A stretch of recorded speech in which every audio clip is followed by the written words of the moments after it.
Ashama harka fuunee dhaggeeffattoota keenya nageenyi keenya bakkuma jirtanitti isin haa qaqqabu. Akkuma beekamu gadaa shoo tokkorraa marii tokko qabannee dhiyaanneerra. Mariin keenyas rakkoolee yeroo ammaa kana mootummaa kana keessatti hawaasa bal'aa keenya biratti mul'ata. Hawaasni bal'aan keenya komataa jirurraa dubbanna. Tokkoffaa hawaasni keenya gaaffii gaafateef furmaata hin argatu. Furmaanni sababni hin arganneef kun maalinni jennee waan tokko irraa dubbanna. Hawaasni keenya gaaffii ni gaafanna, furmaata hin argannu jechaa jiru.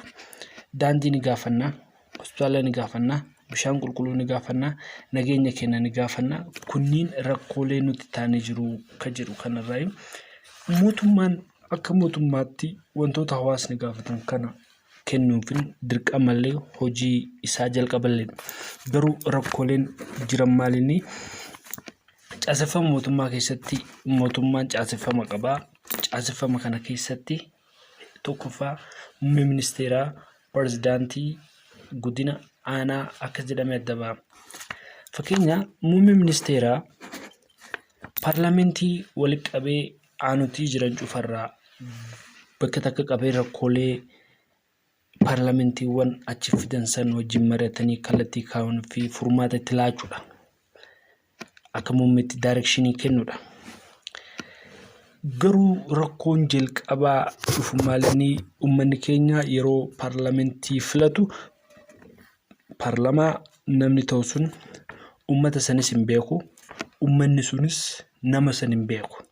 Fakkeenya paarlaamantiin biyya kanaa yeroo filamu waggaa 5f amata 5 san biyyarraa filame san dhaqee uummata san rakkoo san mana maree aanawwan irraa bahee san laaluun isaa amata tokko keessatti yeroo tokko dirqama riipoortii dhiyeessuuf waan ta'e yoo ta'een alatti mana taaksii uummataatiin ijaaramee keessa galaa waan biroo hojjeta. Uummata isa irraa biraa bakka bu'ee hojii isaanii hojjechuuf deeme san quban qabu. Daandii qabanii, bishaan qabanii, ifaa qabanii wanni jedhu sun isa yaachisu. Taaksii uummanni kafalee manni inni keessa galu eegumsa qaba, bishaan qaba, ifaa qaba, mana kiraan kafalu. So rakkoolee san uummataa san gadi bu'ee hin argu. Kanaafuu yeroo paarlamaan walitti qabaman ni rafu. Paarlamaan Itoophiyaa yeroo baay'ee wanni isaan rafaniif wanna dhiyeessan hin qaban. Yeroo muummee ministeeraa dubbatu harka dha'u, yeroo wanni tokko ta'u harka dha'u wanni sababa san ta'eef waan dubbatan wanna uummata san keessa gabbu'anii rakkoo uummata sanii waan hin arganiif rafu achi keessatti jechuudha. Inni biroo uummanni keenya muummee ministeeraa tokko daayirekti dhaqeen argu. Qotee bulaan keenya argin argu. Hawwan keenya dhaqanii hin argan. Muummee ministeera isaanii, bulchaa isaanii, qabalee aanaa ol guddatu ka godinaati. Because sarfiisiin isaan argatan daayirekti kan wal qunnamuun jaroota kana wajjin waan ta'eef bulchaan aanaa isaanii yoo isaan mufachiise muummee ministeera biyya sanii akka isaan mufachiisetti. Because bakka bu'aa muummee ta'ee fakkeenya muummees ta'ee namni bakka san jiru isa waan ta'eef jechuudha. Kanaafuu rakkooleen mudatan kana jechuudha. Because ani waajjira tokko dhaqee bakka sanitti yoo seeraan hin keessummaa'in muummee biyya sanii dhan keessummeessina jedheetiin jajgodhu. Because ani muummee biyya sanii kan laalu achi keessa waan ta'eef.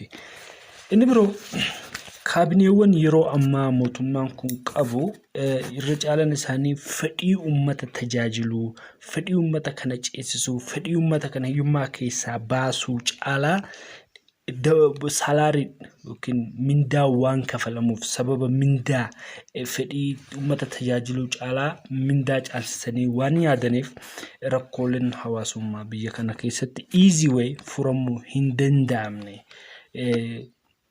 Qotee bulaan tokko yeroo dhaqee waa tokko gaafatu baganaa dhufte jechuurra qotee bulaa san daddarbuun xiqqeessuu fi yeroo mul'atu ani yoo asii ka'es saalaariin kiyya itti fufa. Saalaarii san kakafalu qotee bultoota san hawaasa kana hawaasa daandii kadhatu kana ta'uu waan hin beekneef rakkoon guddaan mootummaa kuni yeroo ammaa kan hawaasni keenya boochisaa jiru kanas furuu qaba jennee yaadna.